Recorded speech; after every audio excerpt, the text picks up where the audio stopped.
Cumprimento os irmãos com a paz do Senhor. Amém. Cumprimento os irmãos com a paz do Senhor. Amém. Quem está feliz aqui hoje? Amém. Escolha uma pessoa bonita do seu lado e dê um sorriso para ela, então. Isso. Os que trouxeram a Bíblia sem perca de tempo, abram-na comigo no último livro do Pentateuco e no último capítulo deste livro, livro de Deuteronômio, capítulo de número 34. Louvo a Deus pela oportunidade de estar aqui hoje, aqui no projeto Vida Nova de Irajá, né? Estrada Padre José, número 224, do pastor Ezequiel Teixeira, essa figura bonita e simpática, né, irmãos? O meu sonho um dia é ter um cavanhaque igual o dele aí. Mas para você que assiste aí pela TV, por DVD, ou ouvir essa mensagem através do CD, eu quero que se lembre que nós estamos em um tempo de avivamento. Tempo de avivamento. Deuteronômio 34, quem encontrou, diga amém. Se alguém não encontrou, diga misericórdia.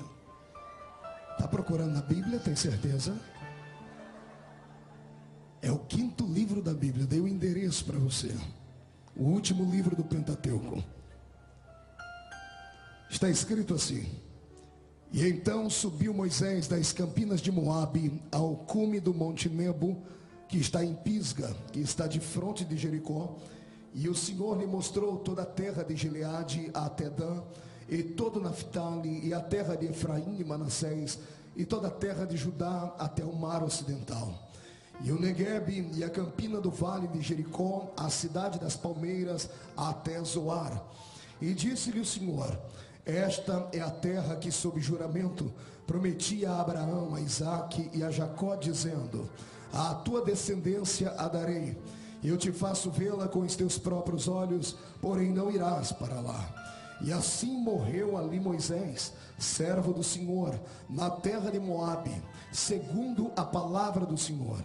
E este o sepultou num vale, na terra de Moabe, defronte de Bet-peor. E ninguém sabe até hoje o lugar da sua sepultura. Tinha Moisés a idade de 120 anos quando morreu. Não se lhe escureceram os olhos e nem se lhe abateu o vigor. E os filhos de Israel prantearam a Moisés por 30 dias das campinas de Moabe. E então se cumpriram os dias do pranto no luto pela vida de Moisés. Amém, igreja? Feche a Bíblia, coloque no banco, coloque na cadeira. Pegue na mão de alguém bem perfumado do seu lado agora. Atravesse o corredor, a faixa de Gaza. Pegue na mão da pessoa que está do outro lado. Aperte a mão do seu irmão com carinho até ele falar aleluia. Feche os seus olhos e vamos orar. Pai, nós te exaltamos e te glorificamos. Se o culto terminasse agora, Pai, eu já havia recebido a minha porção aqui. O louvor que os seus filhos aqui fizeram, entronizaram o seu nome. O meu coração está compungido com a sua presença. Mas eu acredito que o Senhor ainda tem um tapete de revelação para caminharmos por ele. Pai eterno, eu gostaria de ser profeta para o seu povo nesta noite. Não falar o que eles querem ouvir, mas o que eles precisam ouvir. E antes que eu comece a pregar, eu lhe faço os 2 pedidos de sempre. O primeiro é que ao redor desta grande igreja, num raio de 5 quilômetros, onde houver um demônio alojado, um espírito desincorporado, eu dou a esses espíritos 5 segundos para desaparecerem daqui. Porque se não sumirem, serão queimados pelo poder da glória do Senhor, que vai invadir este ambiente. O segundo pedido é um pedido de atrevimento, Senhor. Se ainda tem o crédito no céu contigo como pregoeiro da sua palavra, abre a porta do seu palácio sobre esta igreja agora e manda do céu para a terra uma comitiva angelical. Eu quero anjos de fogo descendo sobre este lugar, que eles comecem a esparramar brasas tiradas do seu altar, e onde houver um crente batizado com o Espírito Santo, renova ele, Senhor, mas renova agora, meu Jesus. Traz a sua presença sobre este lugar. Tu não precisas do homem para nada. Tu és onipotente. Mostra a sua onipotência nesta noite. Amém e amém. de se assentar, levante um dedo de profeta para cima comigo. Com respeito, aponte para o irmão do seu lado e diga para ele: trouxe lenço hoje? Diga: não trouxe lenço. Prepare a manga da camisa, a ponta da gravata ou a orla do seu vestido, porque você vai desabar aqui hoje. Amém? Quem crê nisso, aplauda o Rei Jesus e tome seu assento, glorificando a Deus. Amém. Glória a Deus. Deus é fiel. Senhoras e senhores, noiva do Cordeiro, simpatizantes da nossa fé, amigos, obreiros, quando o pastor Ezequiel apresentou os pastores, eu me senti na convenção de novo. Está todo mundo aí, né? Deus tem uma palavra que vai nos tirar hoje do limbo, que vai nos colocar de pé e que vai nos fazer sair daqui hoje com tanta unção e autoridade que algumas pessoas, se não se controlarem, vão acabar perdendo o rumo da sua casa nessa noite aqui. Eu profetizo que alguns receberão asas e voarão até os seus sonhos. Só quem acredita nesse pregador maluco aqui, dê um grito de glória, mas daquele pro inferno inteiro. É a segunda reunião que prego hoje e essa deve ser a reunião de número 290 e qualquer coisa esse ano. Pregamos quase todos os dias e às vezes 2, 3 vezes por dia. Hoje de manhã o Senhor nos deu uma mensagem muito profunda que mexeu até eu fui renovado, pastor Ezequiel. Até eu fui desafiado. Você já pregou para si mesmo? Hoje aconteceu isso comigo. E eu vim naquele espírito, eu falei: Senhor, me disseram que a igreja do pastor Ezequiel é daquela igreja que a tampa da chaleira voa para cima. Não é o pregador que tem que jogar fogo no povo, é o povo que joga fogo no pregador. E eu já vim preparado. Então, já que essa igreja tem tanta graça e glória, o Senhor disse: filho, você vai levar uma palavra diferente. Você vai falar hoje sobre algo que vai mexer com o íntimo, com a alma, que vai trabalhar os sentimentos, treinar o espírito, e aqueles que saírem desta reunião entendendo a mensagem, sairão ao encontro com uma faixa de campeão para a eternidade. Você crê nisso? Então, enquanto eu estou me aquecendo, aqueça suas cordas vocais de novo, dê mais um grito de glória ao nome do Senhor Jesus. O que nós temos nas mãos nessa noite e ouvimos com os nossos ouvidos é um dos textos mais lindos da Bíblia. Um livro atribuído a Moisés, o último livro do Pentateuco. Isso aqui é um mistério grande. Moisés foi o único homem da Bíblia que escreveu acerca da sua morte, que antecipou todos os fatos, porque se atribuímos a ele o escrito do livro de Deuteronômio, temos que entender que foi ele quem escreveu sobre a sua morte, sobre o seu sepultamento, sobre o seu desaparecimento da terra.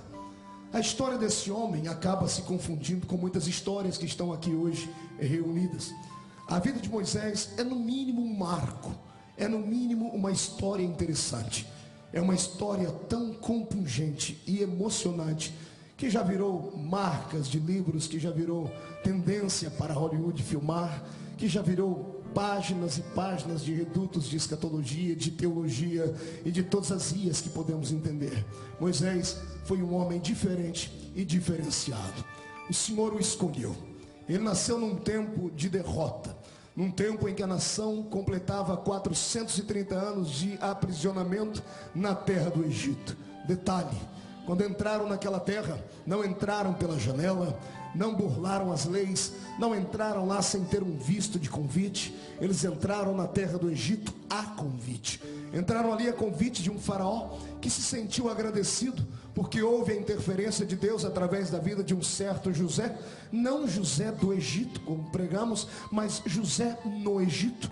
Um rapaz que, mesmo ouvindo o silêncio de Deus, se é que você pode entender esse paradoxo, ouvindo o silêncio de Deus por 2 anos dentro de uma prisão, não ousou negar a sua fé. E quando foi indagado acerca se tinha ou não autoridade para revelar um sonho, ele atribuiu a Deus o poder de trazer à existência aquilo que não existia. Mesmo estando 2 anos aprisionados no corpo, a sua alma estava livre para glorificar a Deus. E quando foi posta à prova a sua fé, ele olhou nos olhos de Faraó e disse: eu não posso, mas o Deus a quem eu sirvo fielmente pode e Ele vai fazer. É interessante a história. Faraó ficou tão grato com esse rapaz, que este rapaz acordou de manhãzinha em uma prisão fétida, úmida. Naquela mesma noite, ele foi dormir dentro de um palácio, numa cama extremamente preparada. De servo passou a ter servidores. De homem, tido como alguém que mexeu com o pudor de uma grande família, passou a ser o segundo homem do reino, e para mim o segundo homem do mundo na época. O primeiro político que servia a Deus de verdade foi esse José, o primeiro ministro da fazenda que o mundo teve, e devemos a ele muito da história dos hebreus e parte da fé que temos no Deus de Abraão. Quem concorda comigo, não me deixe sozinho, dê um grito de glória ao nome do Senhor Jesus.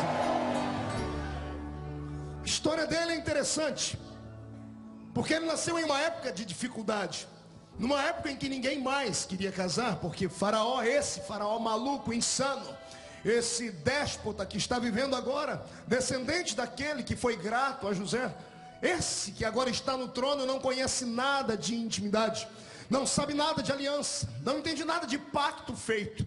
E como ele não entende nada disso, ele olha para os judeus e não os vê como amigos, como os amigos que entraram naquela terra 400 anos antes. Ele agora os vê como uma espécie de concorrência. O povo estava agigantado. Quando entraram naquela terra, eram poucas dezenas, agora eram quase 3 milhões de habitantes. 2.710.000 pessoas era a nação que estava entre os egípcios. Esse faraó ficou tão maluco que arrancou deles as suas bênçãos, as suas benesses. Quando entraram naquela terra, o faraó, que era amigo de José centenas de anos antes, disse: escolham a melhor parte da terra, desfrutem do que há de melhor na terra, comam daquilo que há de melhor na minha mesa e bebam do melhor que há na minha mesa, que é o meu vinho.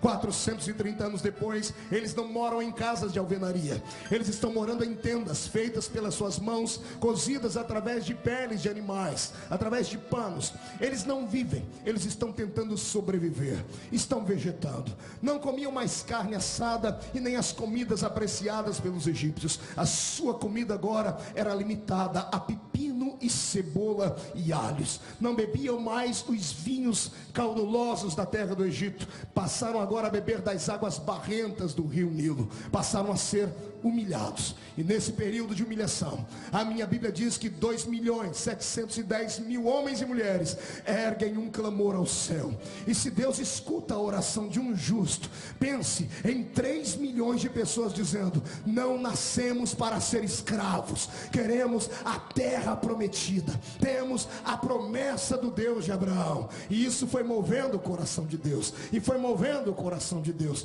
E Deus é um ser que tem dificuldade em falar conosco em palavras gigantescas, e sempre pode perceber que tudo que Deus fala é sempre curto e pequenino. O Senhor passa mais tempo em silêncio do que falando. E um dia eu questionei a Ele e falei: Senhor, por que o Senhor demora tanto para falar? E quando fala tão pouco. O Senhor disse: porque eu sou Deus. Eu não sou como um homem que fala pelo ímpeto do momento.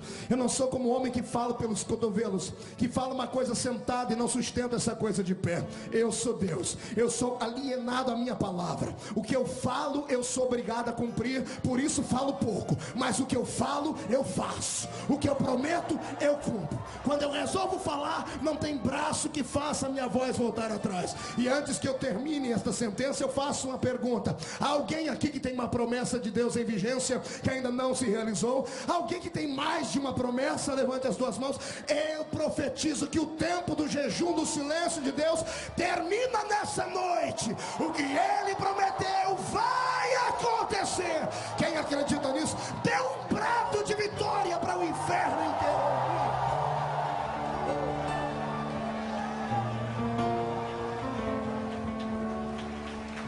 Aleluia. Glória a Deus.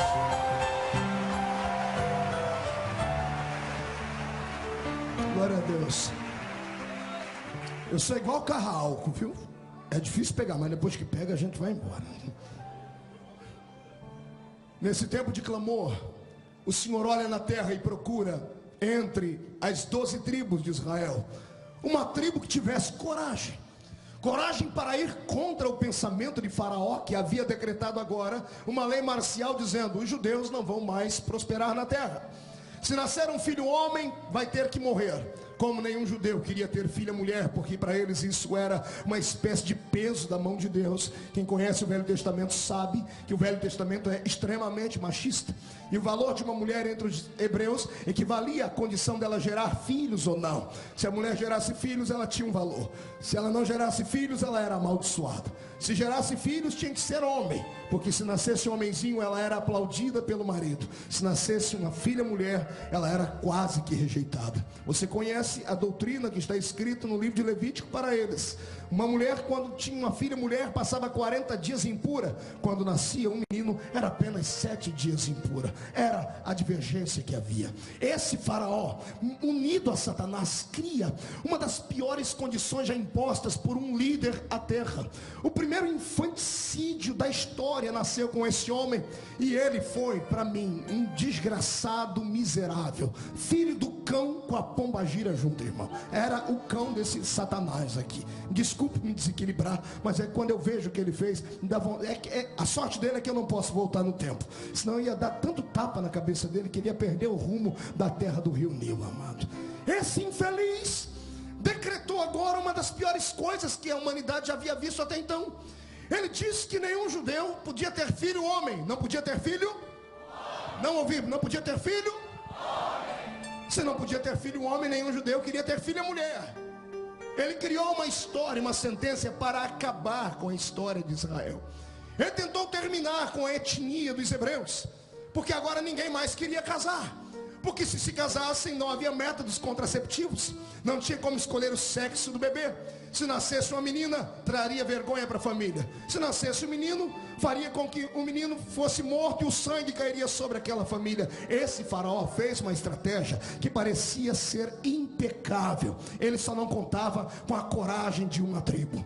Ele só não contava com alguns homens que temiam mais a Deus do que a ele. E é tudo que Deus procura na terra: alguém que tema mais a ele do que aos homens que estão na terra. É tudo que Deus procura dentro da igreja: alguém que tema mais ao poderoso nome dele do que os demais nomes que estão na terra. Você crê nisso, irmão? Então seja corajoso e faça a sua parte.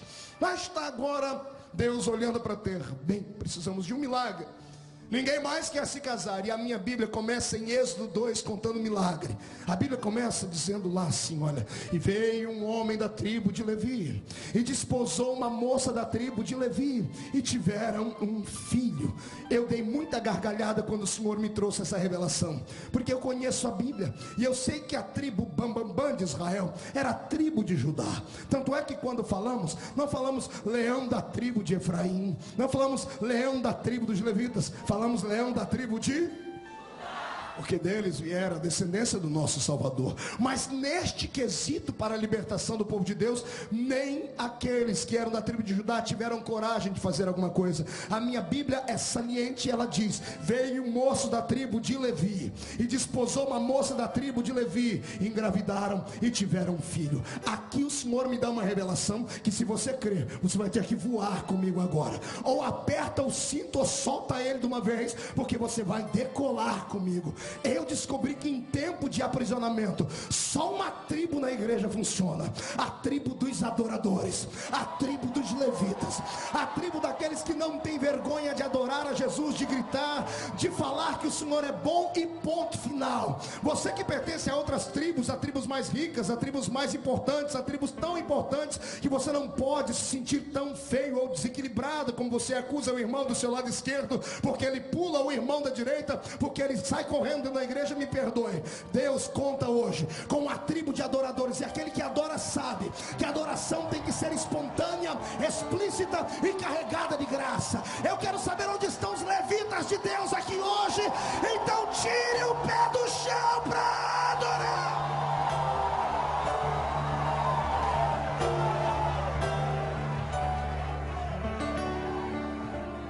Eu traço o perfil desse líder pela tribo que ele veio. Você, se estudar a história, você vai ver que a tribo de Levi era uma das tribos menos importantes de Israel. Era uma raça de gente bravo demais. Era gente meio desequilibrado. Aliás, eu acho que Deus gosta dessas coisas. Me desculpe aí, eu sou suspeito para falar, porque eu não funciona muito bem na cabeça. Aliás, nenhum profeta funciona.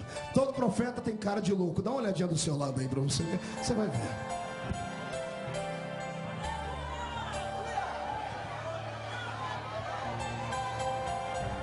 Oh, glória!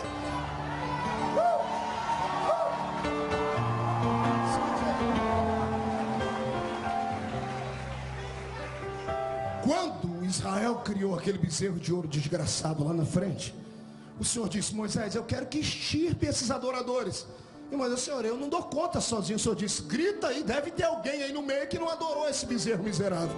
E Moisés disse: quem é que não adorou o bezerro e tem coragem de vir e lançar mão dos seus irmãos e matá-los, porque eles deixaram de adorar a Deus? Só veio a tribo dos levitas. Foi ali que eles caíram no coração de Deus. O Senhor disse: eles são desequilibrados, mas são corajosos. São desequilibrados, mas são santificados. São desequilibrados, mas têm autoridade para glorificar o meu nome. Deus não está olhando hoje para o seu intelecto, para a sua roupa, nem para a sua conta bancária. Deus não está olhando para o seu dedo, se tem anel de formatura ou não, mas que Ele está procurando no seu coração uma bomba atômica espiritual para explodir dentro do inferno. Ele está procurando. Oxalá que Ele ache em você este brilho e esta coragem. Foi assim que veio a existir Moisés, desta família. Agora, por gentileza, me empreste a sua alma e o seu coração e deixa-me lhe narrar a história. Estão agora um casal, Joquebede e Anrão. Oraram ao Senhor, tiveram coragem de se casar e arcaram com as consequências. Tiveram não um filho apenas, tiveram 3 filhos. Eu falei: Senhor, por que logo o Êxodo só fala do nascimento de Moisés? Não fala do nascimento de Arão, não fala do nascimento de Miriam. O Senhor disse: filho, porque eu respeito autoridades e eu não queria envergonhar muito Faraó, porque Faraó não queria que eles tivessem um filho, pois os levitas foram lá e tiveram 3 filhos de uma vez, para dar na cara de Satanás, né? Parece que é para glorificar um pai, o outro filho e o outro o Espírito Santo. É desse jeito que eu enxergo a palavra do Senhor. Detalhe: foram 3 filhos simples. O primeiro foi o primeiro sacerdote de Israel, que tinha autoridade para entrar na presença de Deus e pedir o perdão do povo. A outra que era mulher, e você sabe, como eu disse, que na biografia as mulheres judias não valiam muita coisa. Ela, que não devia valer muita coisa, foi a primeira maestrina de Israel. Atravessando o Mar Vermelho, está todo mundo de queixo caído, paralisado, vendo os inimigos morrendo, o Mar Vermelho ficando vermelho com o sangue dos inimigos de Deus. Ninguém sabe o que fazer. Lá vai ela, enfia a mão dentro do alforje, pega um pandeirinho e começa a tirar uma nota musical na coxa e dizer: só o Senhor é Deus, só o Senhor é Deus. As virgens de Israel chegam perto dela e dizem: irmã Miriam, ensina a música pra gente, que nós vamos fazer a primeira coreografia para Deus. A primeira coreografia que houve para o Senhor nasceu ali exatamente com ela, a segunda filha. E o terceiro, tadinho, o terceiro filho foi tão simples que Deus escutava os conselhos dele. Você entendeu o que eu disse? O terceiro filho deles era tão simples que Deus parava para ouvir ele. Deus olhou: eu vou matar esse povo. Ele disse: Senhor, não faz isso. Se o Senhor fizer isso, o que as nações vão dizer? Que o Senhor é um Deus que não tem paciência. Deus olhou: não é que você tem razão, rapaz, então não vou destruir não. Daí a pouco Deus esquece, Deus ficou irado, diz: eu vou matar esse povo, o teu povo. Ele diz: meu povo não, é o seu povo, e o Senhor não pode matar eles por causa disso e daquilo. Deus aguentou. Na terceira vez que Deus quis matar eles, Deus disse: ele vai tentar me impedir de novo, então eu vou fazer um negócio com ele. Moisés, eu vou destruir o povo, e antes que você argumente, eu tenho uma proposta para te fazer. Eu destruo esse povo e faço de ti um outro povo. Ainda bem que Deus não faz esse pedido hoje no século 20.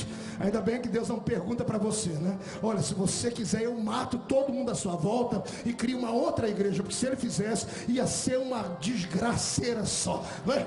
Deus sabe para quem ele faz os pedidos. Pois Moisés, antes que a palavra descesse ao coração dele, ele desceu aos joelhos, rasgou a roupa, jogou cinza na testa e disse: se for para matar o povo, risca o meu nome do seu livro. Deus olhou e disse: com você não tem jeito, levanta, vai, fala para esse povo marchar. Eu não mato eles, porque você me pediu. Levita só gera gente de coragem. É por isso que o Senhor vai lhe dar filhos espirituais esta noite. E eu quero profetizar que Satanás vai ter que se mudar da rua onde você mora, porque uma unção de glória vem sobre a sua vida. Crê nisso? Coloque a mão no ombro do seu irmão com carinho e respeito. Faz um carinho primeiro. Fez. Agora agarra o ombro dele com coragem. Vai, levita, com coragem. Chacoalha ele até ele ficar irritado agora. Diga para ele: se você é da tribo dos levitas como eu sou, trate de abrir a boca para...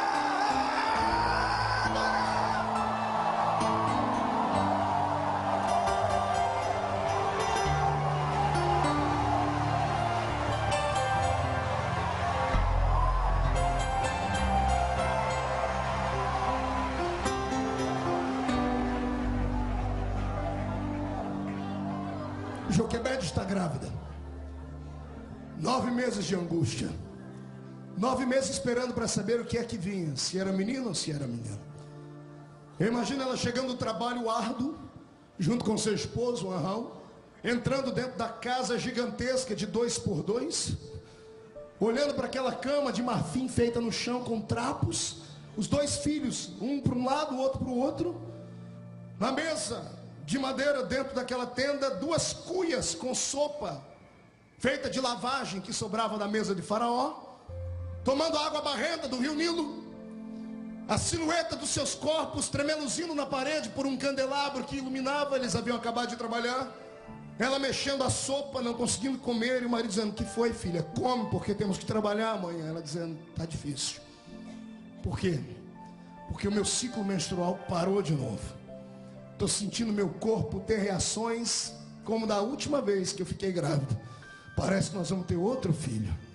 Eu imagino Arão olhando para ela, e ele não desfera palavras de maldade, ele não a amaldiçoa, ele diz: o Senhor deu, o Senhor vai cuidar da criança. Mas filho, e se for um menino? E se for menina, a gente dá glória a Deus. E se for menina, a gente dá glória a Deus também. Não é verdade? Nós tivemos coragem de casar, vamos arcar com as consequências. Só vamos dobrar o joelho aqui, vamos orar, pedir para Deus um menininho, né? Se for menino, eu vou ficar mais feliz. Era a história do judeu. Terminam de orar. 9 meses de angústia. 9 meses pensando o que é que havia dentro do ventre. Não tinha chá de cozinha naquela época. Não tinha essas histórias que inventam de mulher sentar em cima de uma colher, sentar em cima de um garfo, essas coisas que a mãe da gente fazia na época da ignorância. Era dependência de Deus. Não tinha ultrassom. Imagine que situação. 9 meses depois, ela entra em trabalho de parto. As parteiras licenciadas pelo Egito, carteira de trabalho assinada por Faraó, receberam uma ordem: se for menino, morte. Se for menina, deixa viver. O pai está do lado de fora da tenda com as 2 crianças. Está segurando Arão de um lado e Miriam de outro. Dentro da tenda ela está de cócoras. É assim que as mulheres hebreias davam a sua luz. E uma parteira está ali, trazendo a vida, trazendo a existência, um fruto de um amor. E quando vem para fora a criança, depois do grito da amor, da mãe, um grito que saiu de dentro da alma, porque a dor da gravidez ela é quase que insuportável. E de repente, no meio do grito, eu penso que ela esperava no mínimo um sorriso da parteira, dizendo: parabéns, o Senhor visitou você. Se fosse em outro tempo, todos soltariam fogos. Se fosse em uma outra oportunidade, a parteira daria gritos de glória e cantaria um salmo ao Senhor. Mas de repente, o que vem à vida é um menino. E ela conhecia a lei. Eu quero que você veja essa parteira segurando na mão uma criança, na outra mão um cutelo, uma faca que ela usou para cortar o cordão umbilical. Com esta mesma faca ela deveria tirar a vida daquela criança. Imagina o Joquebede olhando para a parteira, olhando para a atitude dela e começando a implorar: não faça isso, não tire a vida do meu bebê. E a parteira dialogando: mas Faraó mandou fazer. Dizendo: mas foi Deus quem quis que ele nascesse. Se Deus quis que ele nascesse, ninguém pode impedir. Gritos e choros dentro da tenda. O pai do lado de fora, desesperado, ouve gritos e entra correndo dentro da tenda e entra atrás das crianças. Agora não é uma mulher chorando apenas, é uma família inteira. Veja algo inusitado. Imagine um judeu, homem, dobrar o joelho aos pés de uma mulher e implorar para que ela não mate o seu filho. Era no mínimo ultrajante, era no mínimo humilhante. E eu imagino o pai dizendo: senhora, não mate este bebê. E a mulher, sem saber o que fazer, desesperada, entre a cruz e o punhal, entre a emoção da família e o salário, a vida dada por Faraó. Lá em cima nos céus há uma janela aberta. O dono da eternidade está debruçado nela, está olhando para baixo, está vendo tudo acontecer. Eu vejo Deus estendendo a sua mão, a apontando com o seu dedo indicador para o coração da parteira. Não, ele não vai fulminá-la, ele vai fazer brotar temor no coração dela. Ele vai fazer ela sentir a sua presença dentro daquela tenda e dizer que assassinos do meio do povo não eram aceitos. E a mulher que devia matar a criança entrega a criança na mão do pai e da mãe e vai saindo da tenda. O choro se transforma em alegria, a tristeza vai embora e limpam-se as lágrimas, e pai, mãe, duas crianças começam a sorrir porque havia nascido um pequeno bebê antes que a parteira saia. Imagina ela voltando atrás dizendo: era melhor que essa criança fosse abortada, porque se ela fosse abortada não haveria tanta confusão na vida de vocês a partir de hoje. Esse menino não vai poder ser visto, ninguém vai poder saber da existência dele, porque se Faraó descobrir que o menino nasceu aqui, não apenas ele vai morrer, os seus outros filhos vão morrer. Vocês vão servir de exemplo para toda a nação hebreia que está escravizada. Vejam o que vocês estão fazendo. Carregam nos ombros a responsabilidade da vida ou da morte de uma nação. A parteira vai embora. O bebê está ensanguentado, a mãe está suada, com as suas entranhas dilaceradas, o pai está respirando ofegante, as duas criancinhas alegres por ver o bebê. Eu imagino a família toda de joelhos, falando com Deus e dizendo: Deus de Abraão, tu deste, cuida agora, nos ajude. Como o Senhor cuidou dos outros dois filhos, cuida deste também, para que o seu nome seja glorificado. Eu penso no pai levantando a bebê para cima e dizendo: Senhor, não é mais meu, é teu. E que seja uma bênção na terra, para a sociedade, para a sua igreja do Velho Testamento, e para que o seu nome seja eternamente glorificado. Aqui começa a minha história, uma história de dor e de sofrimento, a história daqueles que têm uma vocação divina. Hoje Deus vai trazer algumas respostas ao seu coração. Uma delas é essa: porque nada na minha vida dá certo, porque eu sempre sofro, porque tudo na minha vida me faz bater com a cara no muro, porque que a única resposta que eu ouço de Deus é o seu silêncio. Por que Deus se cala? Por que parece que a vida de todos funciona e a minha travou no meio da caminhada? Porque todos os lugares onde eu coloco a minha mão e tento ir na empreitada da minha fé parecem estar bloqueados. Parece que sou amaldiçoado. Eu venho hoje no nome do Senhor dizer exatamente o contrário. Só sofre na casa de Deus e na causa de Deus aquele que nasceu para uma missão especial. Só sofre, sente dores e carrega cicatrizes no corpo homens e mulheres que são dignos de serem aplaudidos nessa noite, porque nasceram para mudar a sua geração. Você não sabe perto de quem você está sentado. Não é só um corpinho bonito, não é uma mulher que acabou de pintar o seu cabelo de louro, não é apenas uma senhorita parecendo a Barbie e nem um garoto parecendo uma espécie de Brad Pitt. Não, você não está sentado apenas perto de um homem de cor, ou de uma pessoa que mora na favela, no morro, ou que mora num grande arranha-céu. Você está sentado perto de um sonho de Deus, perto de um projeto da eternidade. Esse homem e essa mulher que estão aí do seu lado hoje, que só tem chorado e carregado cicatrizes nos ombros, daqui a alguns dias, daqui a algumas semanas, daqui a alguns meses, trarão tanto orgulho para esta igreja, trarão tanto orgulho para o reino de Deus, que você vai abrir a primeira página do jornal O Globo do Rio de Janeiro e vai ver a cara dele estampado lá. Carioca passa dentro de um supermercado, a sombra toca um homem que estava sentado numa cadeira de rodas, e o paralítico levanta e anda, e o nome de Jesus é glorificado. Você vai ver a cara dessa pessoa e não vai ver a página estampada nos jornais, não, na televisão agora, no Jornal Nacional. Membro daquela igreja em Irajá, do projeto Vida Nova, lá da igreja que tem cara de leão, faz um projeto de lei que abençoa o estado do Rio de Janeiro, que abençoa o país chamado Brasil, que propaga isso para onde eu não duvido que o Senhor pode levantar alguém aqui para ser indicado ao prêmio Nobel da Paz. Eu creio no que prego, e se você crê no que ouve, rasgue o peito e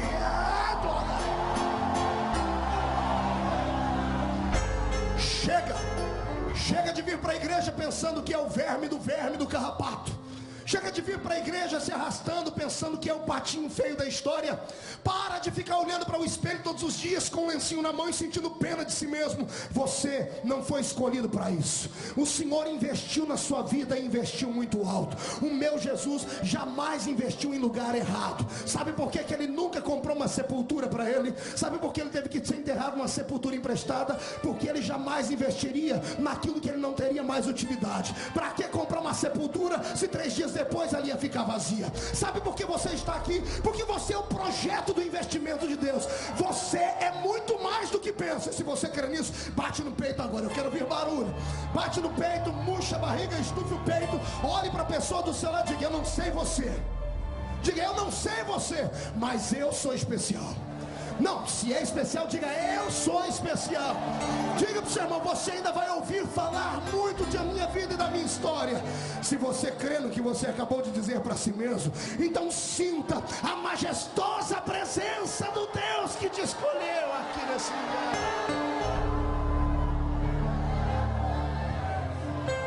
O que não custa nada não vale nada. Ninguém será aceito sem antes ser rejeitado. Quando eu pergunto para alguém qual herói bíblico você gostaria de ser, o nome de Moisés é um dos nomes mais queridos. Eu quero ser como ele. Quero abrir o mar. Quero entrar dentro de uma nuvem e ver Deus face a face e ser o único mortal que viu Deus e não morreu depois que estava num corpo que não era glorificado. Poder ter uma história como a dele. Poder levantar as suas mãos e pedir para o Senhor em oração e Deus repartir do Espírito que estava com ele com outras pessoas. Todos querem ser como ele. Mas eu sempre digo: querem chegar onde ele chegou? Passe por onde ele passou. E a trajetória dele é triste. A trajetória dele não começa o seu sofrimento quando ele mata um homem no Egito, como nós pensamos. Começa dentro do ventre da sua mãe, sofrendo uma espécie de rejeição, porque o pai queria um filho homem. Se fosse uma menina lá dentro, ela já deveria, segundo Freud, ter nascido com complexos. E complexos que somente o tempo e a psicanálise poderiam trazer a cura. Quando vem a existência, o menino tem 3 coisas que lhe são tiradas. Primeiro, o brilho do sol. Toda criança, todo ser vivo precisa da luz do sol, do calor do sol. É por isso que as mães pegam seus bebês e levam para tomar banho de sol, porque isso vai trazer uma certa cura para alguns tipos de fungos que podem vir sobre a criança. Todo ser vivo precisa do sol. Moisés não podia ver a luz do sol quando criança, porque se saísse de dentro de casa e alguém visse aquele bebê, eles começariam a contar, iriam dizer que o bebê estava vivo. Se chegasse na voz ou no ouvido de um dos soldados, esse bebê veria morte. Moisés, quando o bebê não podia ver a luz do sol. Segundo, se não podia ver a luz do sol, também ninguém podia saber da sua existência. E foi roubado o maior direito que uma criança tem: o direito de chorar. Só mãe entende de choro. Só mãe sabe quando o choro é de dor, quando é de birra, quando o choro é de rejeição, quando o choro é porque está com dor ou que está com fome, coisas assim. A linguagem do bebê. Pensa que quando Moisés ia chorar, um pano como esse tapava a sua boca, porque vizinhos não podiam saber da existência dele. Amigos que se diziam amigos, compadres e comadres, não podiam saber da existência dele, porque sempre alguém tem um amigo particular. Esse amigo tem outro amigo, e o amigo que é amigo tem outro amigo que é amigo, e daqui a pouco, bum, estava estourado todo o projeto de Deus. Essa criança não podia chorar. Se uma criança não pode ver a luz do sol e não pode chorar, ela está começando a ficar debilitada. Ninguém sabe quando ela está com fome, quando está sentindo dores. Não bastasse isso, eu quero que você agora sinta um drama que eu senti quando o Senhor me revelou isso. A mãe desse garoto não era uma mulher poderosa, não era uma mulher bonita e não era uma mulher cheia de vida, não era uma mulher saudável. Ela trabalhava 16 horas por dia na beira do rio Nilo, cavando o rio Nilo, tirando argila, colocando em baldes, misturando com capim, fazendo tijolos para levantar o grande reino do Egito. Essa mulher tinha sua pele queimada pelo sol, desgastada pela vida. Não bastasse isso, não podia tomar leite, não bebiam mais vinho. Você lembra da comida que eu disse que eles comiam? Pepino, cebola e alho e a água barrenta do rio Nilo. Comiam aquilo que sobrava da mesa de Faraó, lavagem todos os dias. Se uma mulher que não tem alimento para si, como vai alimentar o seu bebê? Eu imagino ela tentando amamentar o seu filho e os seus seios murchos e o seu corpo deteriorado pelo tempo. Esta esta criança estava fadada à morte. Até os pais, porque agora Faraó havia apertado o cerco. Quando nasceram os outros meninos, os outros 2 filhos, ele havia apenas falado sobre morte. Agora ele estava atuando, segundo a história paralela a essa. Se ele estava atuando, era muito mais difícil agora guardar a existência dessa criança do que dos outros 2 filhos. Se essa criança não podia ver a luz do sol, não podia comer uma comida abençoada, porque se a mãe não tinha, como ela daria a criança? Se não podia ver a luz do sol, nem a família acreditaria que ele sobreviveria. Porque ele tem 3 meses de idade. Quantos meses? E nem a mãe nem o pai colocam nome nele. Onde você já viu isso? Uma mãe e um pai terem um filho e não escolherem um nome para dar a ele. Por que não dar o nome a um filho?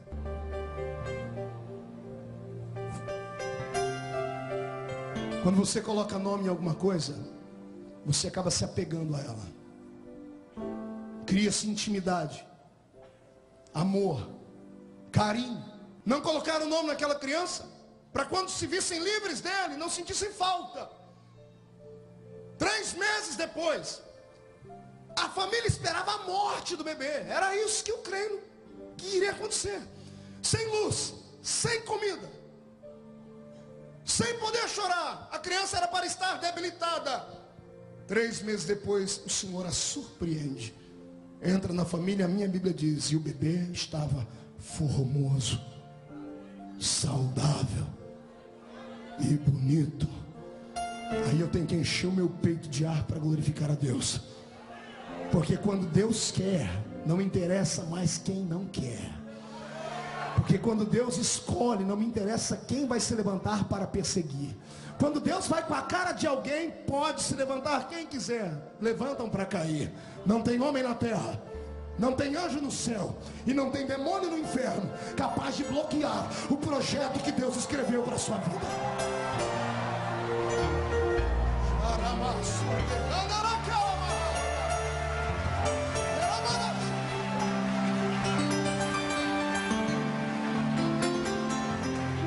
Pastor, a história é bela, mas ninguém nunca me deixou sem chorar. Ninguém nunca ficou sem me dar comida, pastor. Eu não carrego sequelas e traumas porque eu não vi o brilho do sol. A história é bonita, mas não tem nada a ver com a minha vida. Será que não? Você nunca teve aquelas reuniões de família que cá para nós são intragáveis, onde começam a falar do passado? E a mamãe olha para você hoje, robusta e bela, e diz assim: você não sabe como você nasceu. Foi colocada numa caixinha de sapato desse tamanho. Quantas pneumonias duplas? Como foi aquele quase do carro que lhe atropelou? A queda dentro de uma cisterna? Qual foi a doença mesmo que lhe agravou e você foi uma criança difícil de crescer como as outras? Nasceu de 5 meses, como é que foi a história? Pastor, o que o senhor quer dizer com isso? Eu quero dizer algo que alguém nunca lhe disse. O diabo não sabe o futuro, mas ele não precisa saber o futuro para ver quando Deus está agindo. Quando o diabo olhou para os olhos de Deus e viu a sua mãe grávida, ele viu Deus brilhar. Quando ele percebeu que Deus olhou diferente para sua mãe, ele veio contra você. Tem gente que perseguiu desde a infância. Tem pessoas que carregam sequelas da sua alma desde o ventre da mãe. E ao invés de fazerem disso um trampolim para crescerem, fazem disso uma sepultura para caírem lá dentro. Pois eu venho hoje em nome de Jesus lhe dizer que os seus sofrimentos não serão vergonha no livro da sua história. Pelo contrário, eles vão te dar uma força, um empurrão tão grande hoje, que os demônios que te olhavam de cima para baixo até hoje te humilhando, se quiserem te enxergar amanhã, vão ter que comprar um par de binóculos, porque você vai estar voando nas asas das águias. Você nasceu para ser grande. Se você acredita nisso, eu quero ouvir você gritar até ficar rouco agora. Vai lá!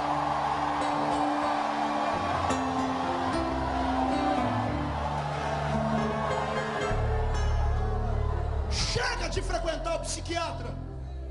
Pare de gastar com psicanalistas. Pare de ficar tentando entender porquê das coisas. Aceite a vida como ela tem sido e tente mudar a sua história. Não seja um covarde. Não seja um ser humano que não vive, que vegeta. Não seja um ser humano vencido pela depressão. Você é cheio do Espírito Santo.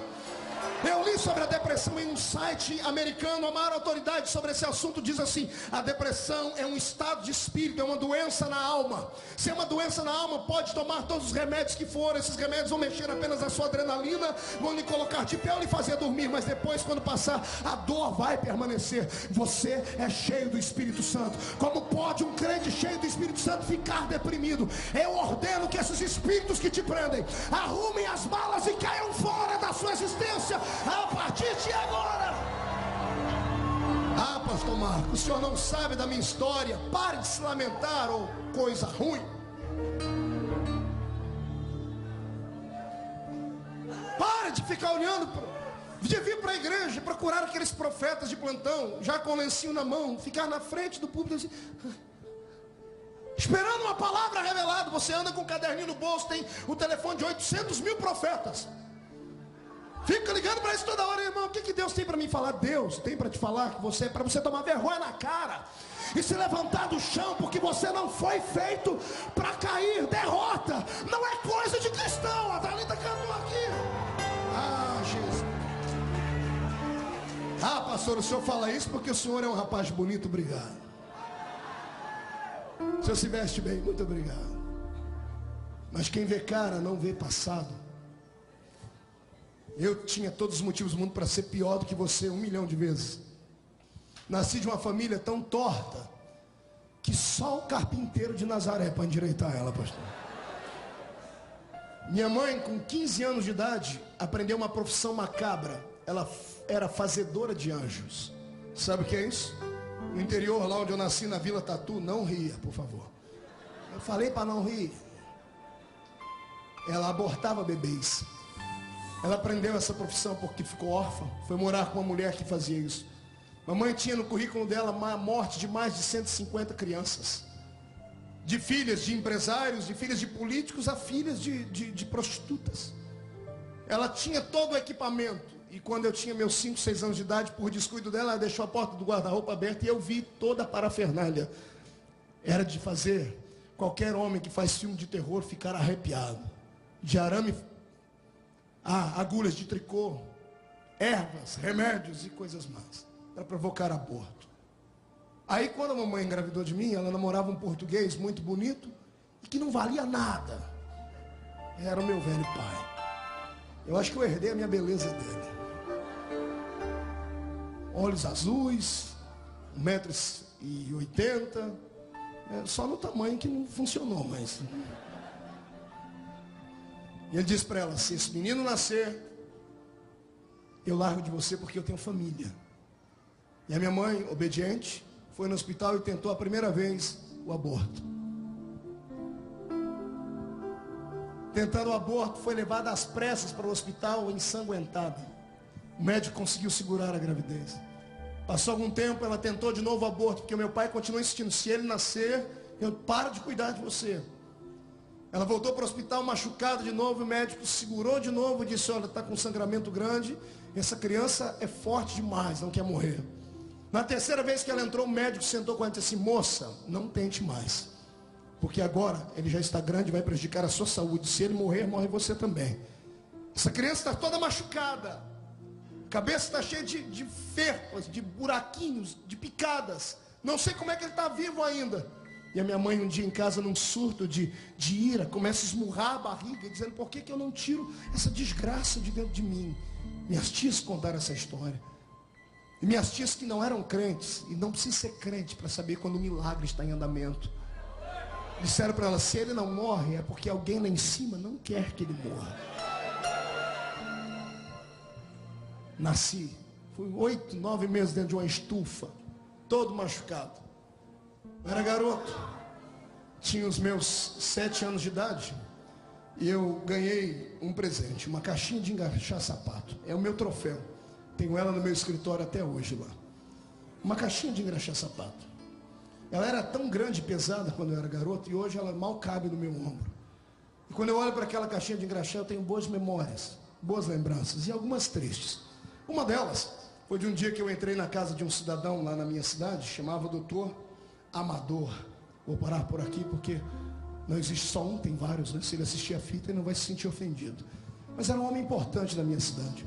Ele tinha 12 pares de sapato, ou era 14, já não lembro mais. Eu sei que eu engraxava os sapatos dele todo sábado.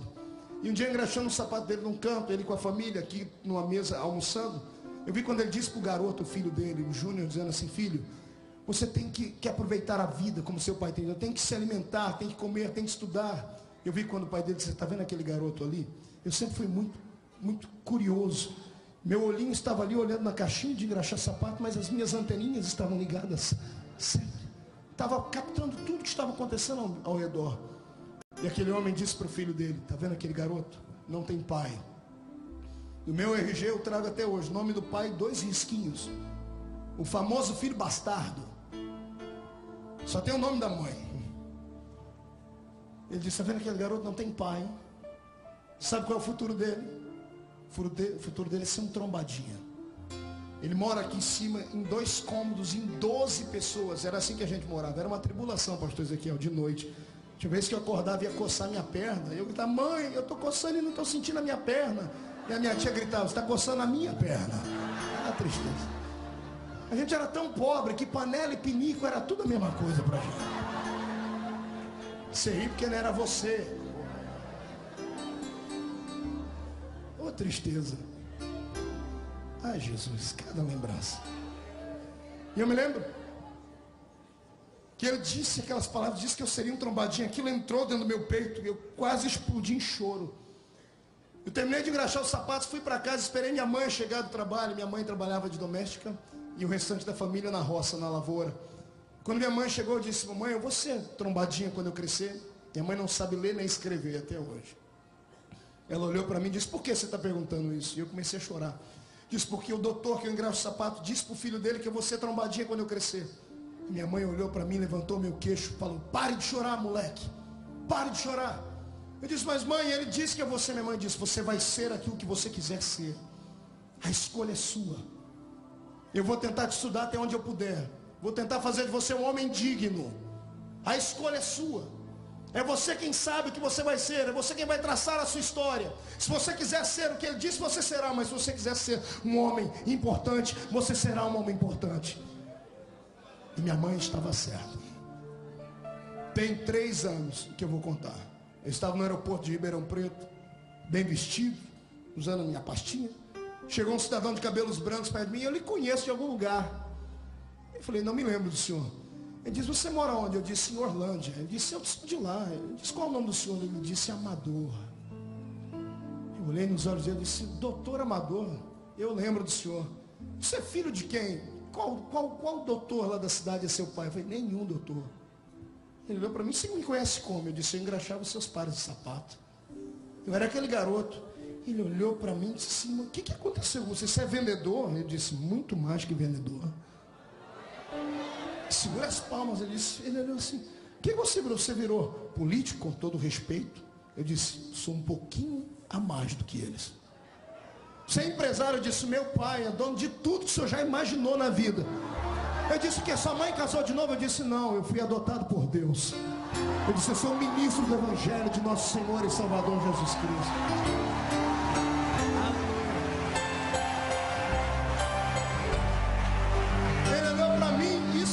Ele disse assim: é a primeira vez que você vai voar? Está com medo? Eu disse: não, já tem umas 2.000 viagens naquela época já.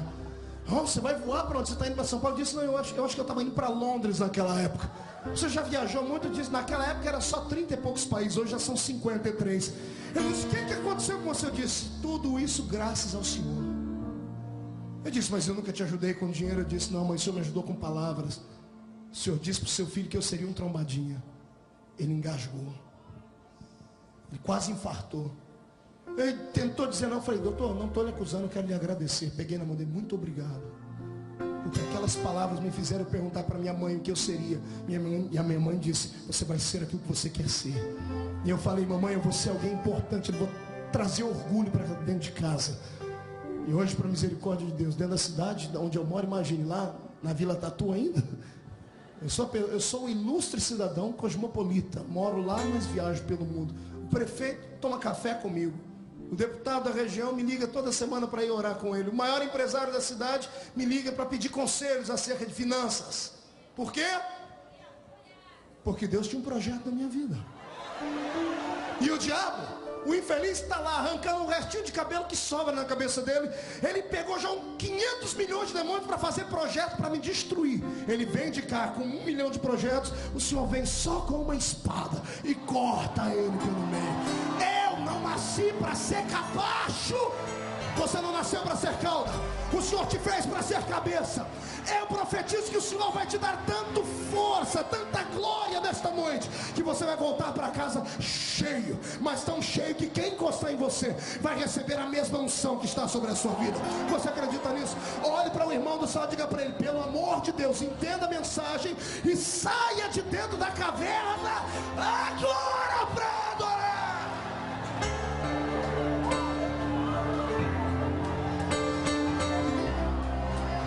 Ezequiel, estou sentindo um cheiro diferente. Estou sentindo por antecipação um cheiro de fogos de artifício para comemoração. Esse será o melhor Natal da sua vida. Esse será o melhor final de ano da sua história. Janeiro vai começar com tanta graça, com tanta glória. Você não vai ter que pedir mais nada emprestado para ninguém. Vai ter até para emprestar. Eu profetizo que todos os demônios que mandavam na rua da sua casa, vai anotando o nome deles: Zé Pilintra, Zé Pilantra, Chucaveira, Tranca-Rua, Preto Velho, Nega Velha. Os que forem inteligentes não vão se mudar da rua da sua casa, vão se mudar do estado do Rio de Janeiro, porque não vão suportar a glória que estará em ti.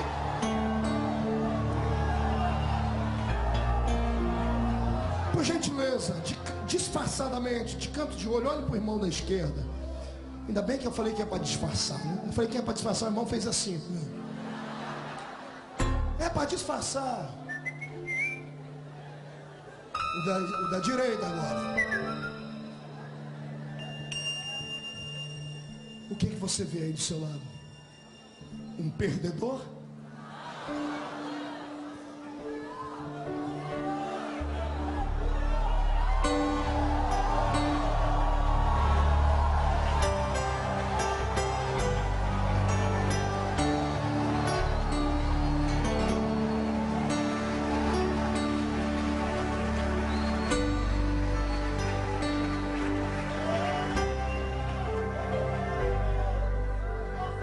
Já estou terminando, viu? Mas quanto tempo eu tenho, pastor? Fale isso não, porque eu sou problemático com o microfone. Eu vou até meia-noite aqui.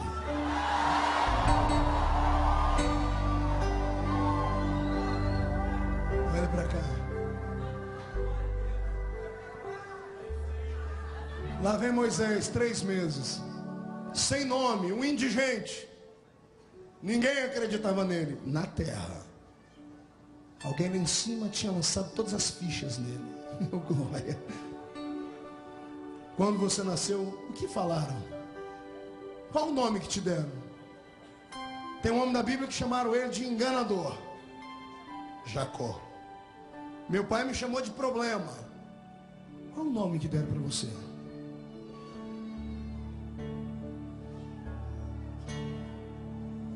Esqueça tudo que falaram sobre você.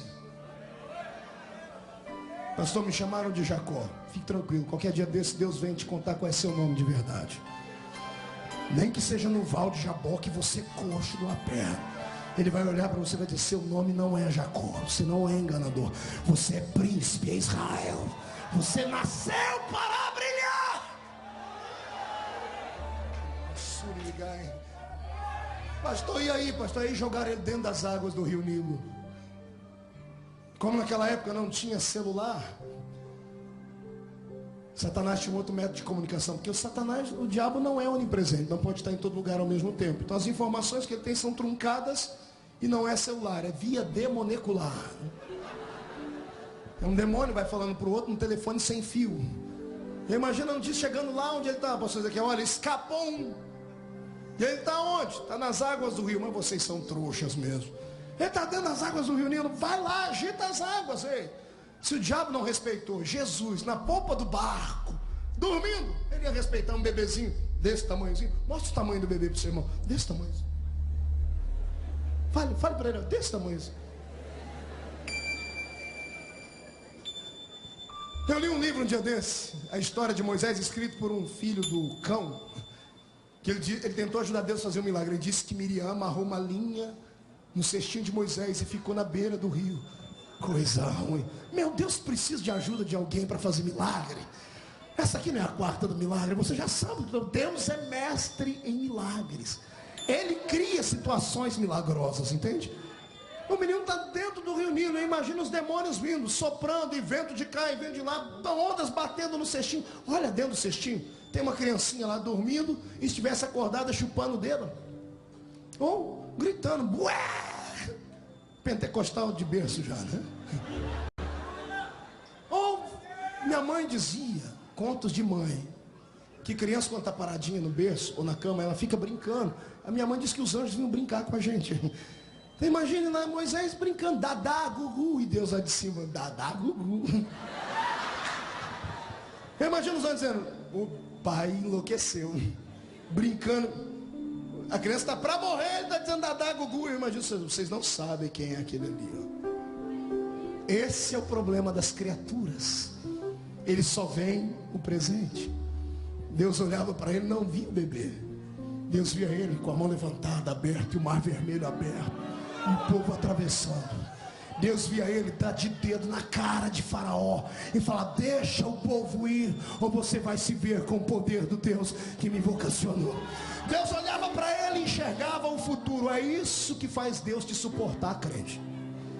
Por que você acha que você não morreu ainda? Por que você acha que Deus não te destruiu? Você já viu como você é chato? É cri-cri de galocha. Você dá azia em sorrisal. E por que você ainda fica aqui dentro? É porque Deus vê o futuro. Ele fala, hoje eu suporto aqui, mas lá na frente vai me dar um lucro violento. Está entendendo? Você vai dar lucro para o reino de Deus. Pega essa palavra profética, enche o peito e dá mais um grito.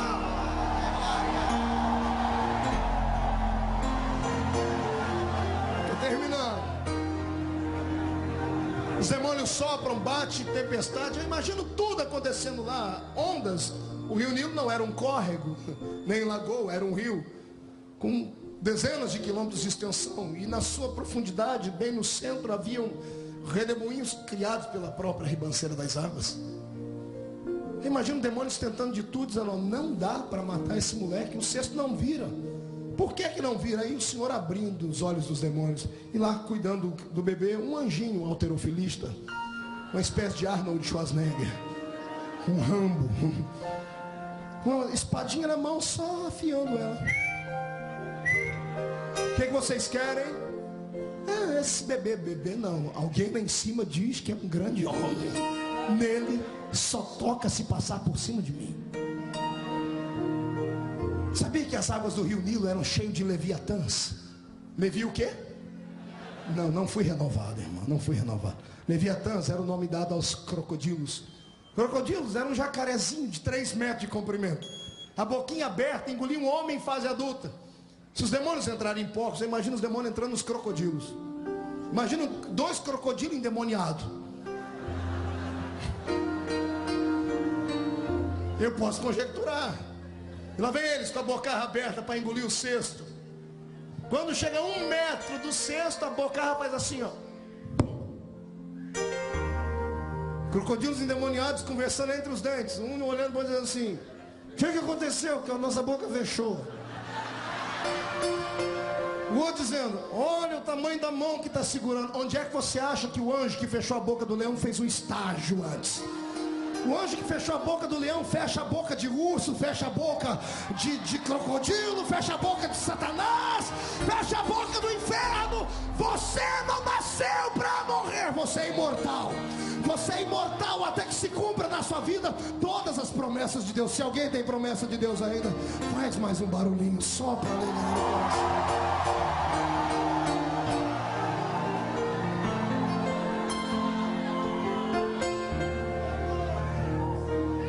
Sentindo que você não é o único que sofre, amado, eu sinto em te dizer, mas você não é a bala que matou John Kennedy. A única. Tem gente que sofre, e muito mais que você. O seu sofrimento pode ser convertido em uma grande e poderosa chamada de Deus. É você quem escolhe. É você quem escolhe como vai sair daqui de dentro hoje. Só dizendo, poxa, aquele pregador é o verdadeiro animador de plateia. Ou você vai dizer, ó, Deus usou ele como profeta para a minha vida. É você quem vai dizer como é que vai dormir hoje, de novo.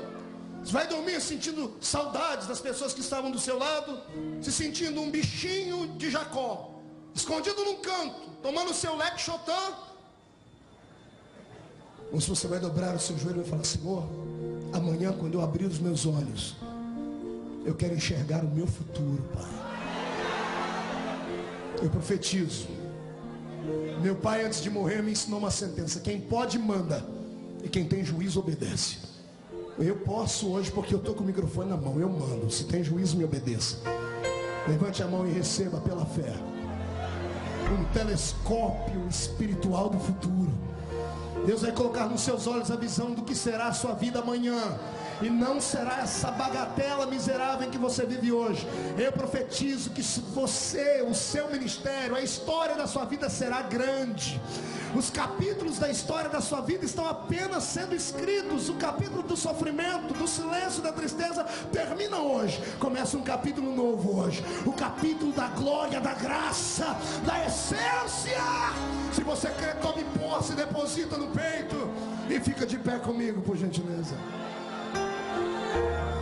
Poxa, não cheguei nem nos 40 anos de Moisés. Eu queria chegar nos 120. Pegue na mão do seu irmão.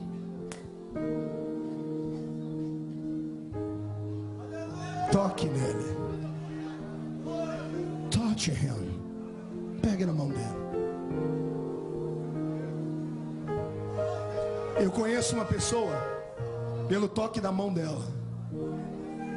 Essa pessoa que está segurando na sua mão só assim, encostadinha com os dedos assim, com a mão boba. Só aí ela já mostra toda a insegurança que ela tem na vida. Então, por favor, segure firme na mão do seu irmão. Quem é o diabo para se meter com você depois de... Quem é Satanás para tentar ditar alguma coisa para a sua vida? Você não é comum. Você não está aqui só de passagem. Você não veio à terra para encher linguiça. Você não veio para ficar fazendo parte dos descamisados e dos favelados espirituais da vida. Deus tem um projeto sobre a sua existência. E eu quero estar de pé para aplaudir o que Deus vai fazer na sua vida daqui a alguns anos. A diferença entre os que fracassam e os que têm vitória está na escolha, em uma atitude, em aproveitar uma oportunidade. Agarre a sua hoje. E você que não tem nome, que é indigente, que não teve leite materno para te sustentar direito, que não teve sol, que não teve uma família com coragem para colocar um nome em você, que foi jogado nas águas dos rios, será adotado hoje. E será adotada por filha de rei. Você que dormia no chão junto com os outros e ninguém acreditava na sua vida, hoje à noite vai dormir dentro de um palácio. Você que não tinha nome vai receber nome, nome de poder, em Moisés. Qual é o nome que eu disse? Segura a onda aí.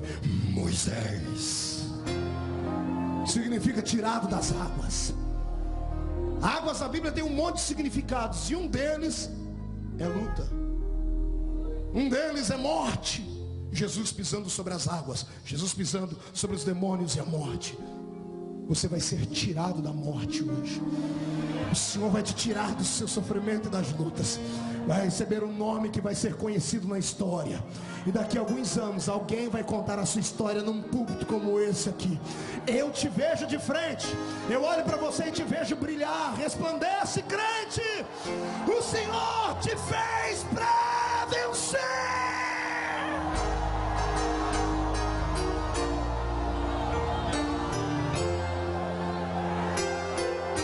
Seu irmão, feche seus olhos. Outro dia, numa outra oportunidade, eu venho para terminar a mensagem.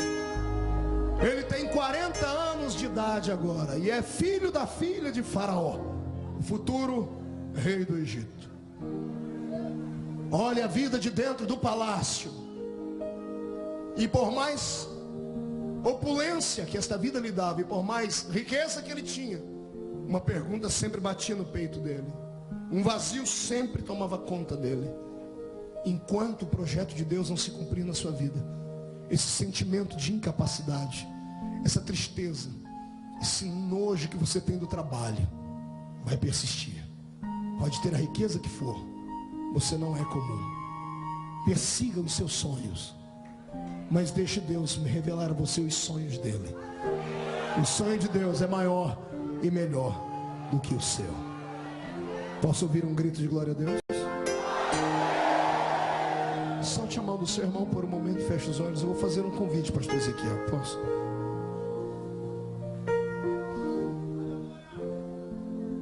O silêncio de Deus dura uma noite. Deus se cala por um momento e se afasta por segundos. Quando o salmista, no Salmo 22, verso 1, profetiza o que Jesus ia dizer lá na cruz: Deus meu, por que me desamparaste? Ele não está dizendo que Deus deixou de olhar, não está dizendo que Deus é impotente, está dizendo que Deus às vezes se afasta para que uma obra maior aconteça. Deus só não disse nada para você ainda, porque se Ele interferir aqui, você perde lá. Na vida do crente, ele não tem que entender muita coisa, ele tem que aceitar muita coisa. Tem coisas na minha vida que não tem explicação, como até hoje carrego aqui dentro uma certa dor de um filho que Jesus me levou embora, um menininho. Dias de angústia, uma noite interminável, por falta de cuidados médicos. Minha mulher, ao 8º mês de gravidez, perde o nosso filhinho, um machinho, um hominho, Feliciano Júnior. O menino era pentecostal, pastor Ezequiel. Eu botava a mão na barriga e dava cada chute, cada pontapé. Eu falei, esse vai envergar tudo. O quartinho está pronto, pintado de azul. Os irmãos do Rio Grande do Sul, donos de uma fábrica, estão mandando todo o enxoval do bebê. E alguém lá em cima, sem perguntar se podia, sem pedir licença, sem mandar um telegrama avisando, sem mandar um e-mail, sem usar um profeta, chega e leva o bebê embora. Aí vem a dúvida, aí vem a dor, aí vem a solidão. Você acha que sofre? Você não é o único, faz parte da história. É Paulo, no momento de angústia, dizendo assim: nós não somos apenas uma vida, nós somos um espetáculo diante dos homens e diante dos anjos. E o melhor espetáculo que tem é o espetáculo circense, onde às vezes nós parecemos palhaços. O palhaço é uma figura interessante. Sabe como nasceu a pintura dos palhaços? Nasceu dentro da Idade Média, dentro de um castelo, quando tinha um bobo da corte. O rei precisava rir e o bobo tinha que fazer palhaçada, mas o bobo tinha acabado de perder o pai. E para não chegar triste diante do rei, ele pintou um sorriso nos lábios. Ele chorava por dentro, mas quem olhava para ele estava sorrindo. Assim é a nossa vida. Tem coisas na vida que nunca teremos explicação aqui. Tem coisas que nós vamos carregar para sempre, e só lá em cima o Pai vai nos explicar o porquê. Eu só sei de uma coisa: Deus não gera filhinhos de papai. Deus não dá tudo que a gente quer na hora que a gente quer. Tudo tem um preço. A única coisa de graça que temos na igreja é a salvação, o que foi paga por Jesus. O resto custa, e custa muito caro. A unção de Deus custa muito caro. Dor faz parte do processo. Sofrimento é uma matéria apenas da grande faculdade da vida. Quem não está apto a sofrer, quem não está apto a passar pelos vales, jamais subirá aos montes. Quem não está disposto a enfrentar os reveses da vida, que se mate, dê um tiro no ouvido, se enforque, e será lembrado para sempre como um covarde. Agora, se você tiver coragem de encarar a sua vida e de peito aberto viver o dia seguinte, você verá para ver o Senhor Deus lá na frente explicar: filho, aquela tempestade era só um copinho de água. Feche seus olhos. Quando a sua fé é posta em prova, que o Senhor te deixa sozinho, Ele está testando seus limites. De tudo que eu passei na vida, a morte do meu filho foi a coisa que mais me abalou. 2 da manhã, eu dentro do carro, a minha esposa agarrada na barriga, o médico dizendo: olha, o bebê morreu por falta de cuidados, nós não tínhamos mais plano de saúde. Eu dirigindo o carro, ela tirando a mão do volante, botando na barriga dela, dizendo assim: você não é homem de Deus, ora para Deus ressuscitar o seu filho. Eu já tinha fitas de vídeo com paralíticos andando, pessoas vomitando cânceres no ministério que o Senhor me deu. Já tinha sinais e maravilhas. Eu parei o carro, botei a mão na barriga dela, eu pedi a Deus para trazer o bebê de volta. Sabe como Deus me respondeu? Assim, ó.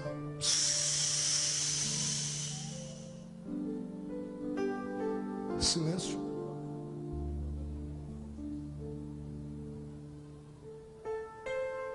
Aguenta, crente. Suporta, Moisés. Porque a obra que Deus tem na sua vida é muito grande. O tamanho da sua prova, multiplique por 1000, é o tamanho do que Deus tem na sua vida. Aguenta. Está caído, vem se arrastando, mas não para. Não dá o gostinho de Satanás dizer assim: destruí mais um, paralisei mais um. Não. Se levanta, sacode a poeira, aguenta a dor no peito e vem, encara a vida. E você terá um nome na história. Deus não me deu aquele filho, mas Ele me deu um ministério, que naquele dia, com aquela história, já ressuscitou 1 milhão de outros filhos, de pessoas que estavam mortas. Às vezes o sacrifício vem para uma obra maior e mais nobre.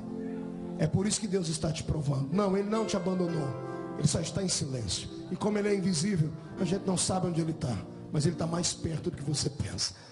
E nessa noite, pastor, eu profetizo que Ele vai descer da nuvem, vai se aproximar de você, vai sussurrar no seu ouvido dizendo assim: aguenta o tranco, não dá brecha para Satanás, porque eu vou te levantar na terra com autoridade. O tempo da vitória está chegando. Feche seus olhos, eu quero aqui na frente só gente que sabe que está passando pelo vale, dores, sofre desde a infância, nada na vida dá certo. Já pensou em parar, já pensou em abandonar, já pensou em suicídio. Pastor, mas é vergonha, todo mundo vai saber da minha vida. Não estou nem aí para o que os outros vão pensar. Eu quero você aqui na frente, porque o seu compromisso é com o Pai. Seu compromisso é com Deus e ponto final. Não fique com medo da luta, irmão. O Deus que eu sirvo, Ele manda te dizer: são muitas as dificuldades, mas a vitória vai chegar. Use a sua fé, não deixe de clamar. Deus te chamou pra sua obra, fale o que Ele mandou falar. Venha. O teu compromisso é com o Pai. Com o Pai, com o Pai. O teu compromisso é com o Pai, com o Pai, Com o Pai. O teu compromisso é com o Pai. Com o Pai. O teu compromisso é com o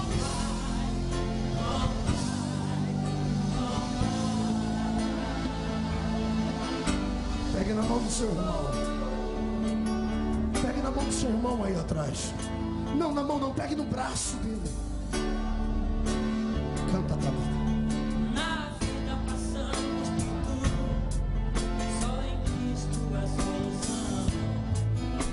É grande a vitória daquele Estou sentindo o cheiro de vitória. que serve ao Senhor. Só o nosso Deus Estou ouvindo passos do Senhor. Ele está chegando aí. inimigo vai mudar pra tentar te derrotar.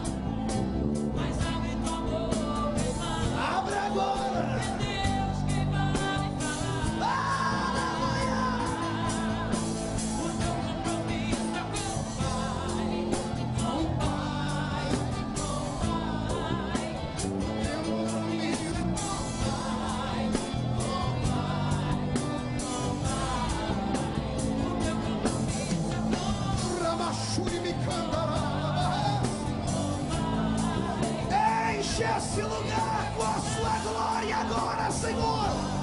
Faz a sua nuvem trovejar. Agora, agora, já.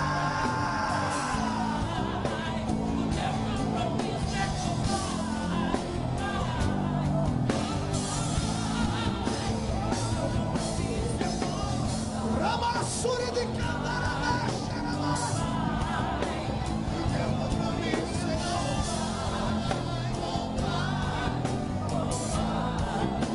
Na vida passamos por tudo, só em Cristo a solução. É grande a vitória daquele que serve ao Senhor. Só Deus tem a palavra certa. O inimigo vai lutar pra tentar te derrubar. Mas a vitória da igreja é Deus quem vai falar. vai lá!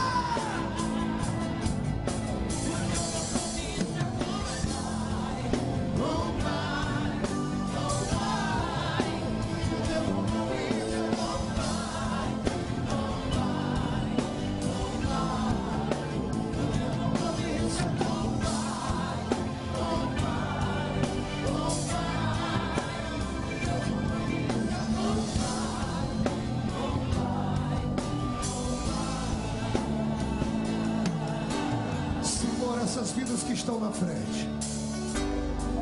Eis aqui os Moisés.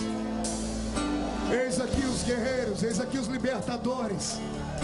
Eis aqui os levitas que vão voltar para casa cheios da sua glória. Lá no meio permaneceram, ó Pai, aqueles que já têm a plena convicção da sua chamada. Lá atrás, Senhor, estão os guerreiros imbatíveis da sua obra. Eu quero que o Senhor derrame sobre eles agora uma unção de proteção tão forte, que eles comecem a encandecer. Eu quero que correntes sejam quebradas, portas sejam abertas. Eu profetizo, ó Pai, que toda arma forjada contra eles não prosperarão. Se levantarem 11.000 demônios contra eles, 1.000 cairão ao seu lado, 10.000 à sua direita, mas eles não serão atingidos. Solte a mão do seu irmão, levante as duas mãos para cima, chacoalhe elas. Estou terminando. Chacoalhe. Escolha uma pessoa, olhe para ela nos olhos e chacoalhe a mão sobre ela. Diga para ele assim: olha as minhas mãos. Está vendo isso? Símbolo de liberdade. Hoje eu tenho unção da libertação nas minhas mãos. Pai, coloca uma brasa de fogo nessas mãos agora. Uma brasa de unção agora. Eu quero que você abrace o irmão e profetiza sobre ele, que ele nasceu para a vitória. Enquanto você profetiza, a gente diz que o nosso compromisso está ali, é com o Pai.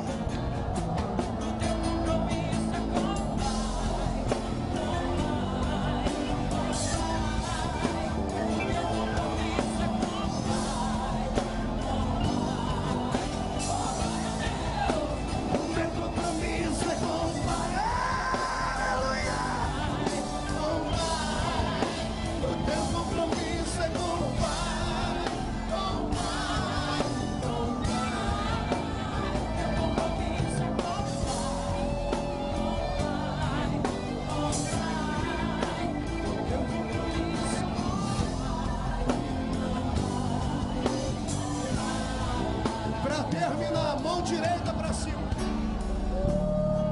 Diga comigo em alto e bom som: todos os demônios que provocam depressão,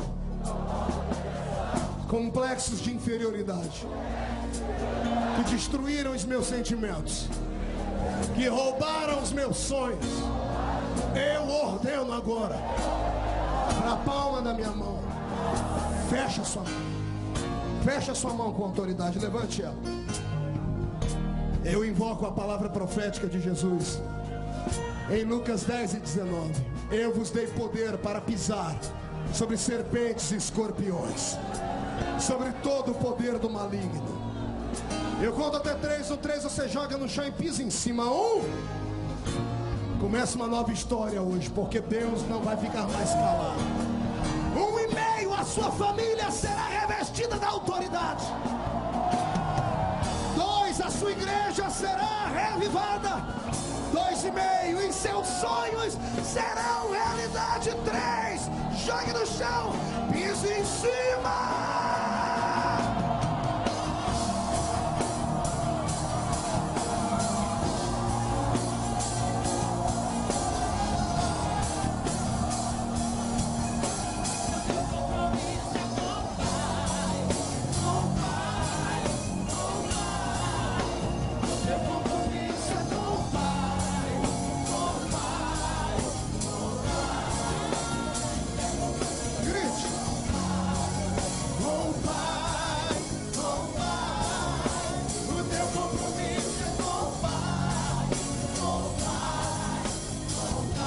Quem pode aplaudir a Jesus, faça.